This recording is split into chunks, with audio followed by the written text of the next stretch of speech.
Good evening, GRI 201. This is Adam Michael Boeder, and this is the fall semester 2019.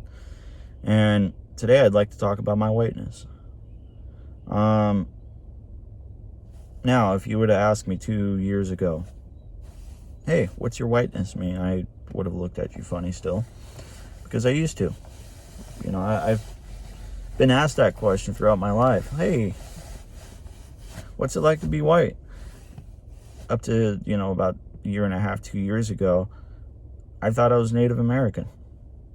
My entire family is Native American. Lakota Sioux, Dakota's reservation up there, right? Even parts of my family that hadn't seen me, like, hey, what's it like to be, And it's just so... It was a point that kind of almost pissed me off. But it did highlight something a little bit, okay? Because I got a DNA test, essentially. It said, hey, you're not Native. I am Greek and a little bit of Turkish. So, of course, I approached my mom about the situation. I said, hey, I'm not Native American. Yet the entire family is Native American. Can you explain something to me? Ended up getting a maternity test, finding out that she wasn't my mom. Of course, that opened up an investigation that led to, me going to the hospital I was supposedly born to, which has been torn down. So I had to go to the county office for it. Talk to the detective and essentially find out that I had been stolen as a baby from a labor and delivery in Ramstein Air Base. So that doesn't take away from my whiteness. It doesn't take away from that story, because no matter how much I try to identify as Native or Greek or Turkish or whatever, my skin tone affords me that identity, that protective identity. It didn't matter what I identified as. I could identify as black or Mexican or Japanese, Samoan, Hawaiian, whoever. My skin tone is not going to afford me their struggle. And I don't say afford me the struggle not in a way that you're trying to think here. Essentially, my journey, as hard as it has been, could have been harder. And that's regardless of my identity, regardless of being the black sheep of the tribe, the whitest guy in the tribe. Okay? Because this world's funky when it comes to difference. And to be honest, I don't look much different from the majority. So I don't get to talk about the struggles of the minority. I don't get to experience what they did. I had a friend, his name is Quentin Austin. He had a very similar life to me. In fact, which is kind of awestruck, because I didn't find out until after his death. He had been stolen as a child too. I never really questioned, hey, why do you look different from your family? All of that other business. Because I didn't realize how big of a problem, child abduction is for infants.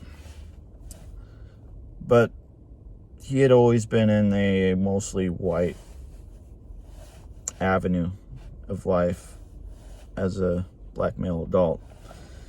And he went through a lot of the same struggles I did. A lot of the same, but a lot different. And it's that difference that ultimately killed him. So he was in the Air Force with me, and we both kicked ass. Both just amazing best friends. I never really understood the struggle that he went through in life. Because he didn't talk about it. He didn't express, hey, I got harassed going to the store today. He didn't say anything like that. He didn't tell me his struggle. So I had no idea that he had that extra struggle until after the fact. I could have been a witness to a lot of that struggle too. But back then, when he was still alive and when I was a little bit more ignorant, I didn't understand. I was still wrapped up in my whole, don't call me white, I'm native. But I was afforded a certain protection from a certain aspect of life, that people suck. People are racist. That's the way of the world. And, now that I sit here and recall, yeah, there was a lot of times where he was fucked with and I was right there. And if I had to deduce it to anything, it would have been his skin color. Him and I weren't so different, like hardly at all. A lot of similar likes, dislikes, all the other stuff, but it didn't really, really, really hit home until I sat down and talked with his sisters that were with him, who happened to be black as well, during the funeral. About 5-10 minutes after I handed his mom his flag. And I had to hand that flag, not because the country killed him, not because he was in a foreign affair that killed him, but because of that. Something he had no control over. Nothing.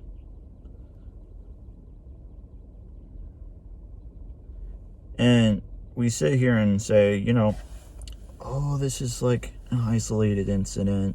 This just doesn't happen all the time. It's, you can't look and badmouth, law enforcement, and you can't say this system's racist or that system's racist or this or that, No.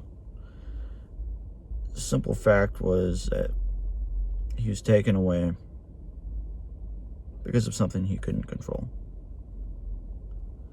And to me, I understand what that whiteness is.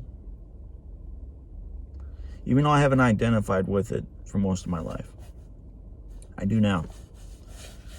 And it's my willingness to understand it that will give me an avenue to communicate about most of these issues. I'm not saying, oh, this gives me allyship. I'm afforded this, I'm afforded that. I can speak on whatever. Sure, as an American I can, but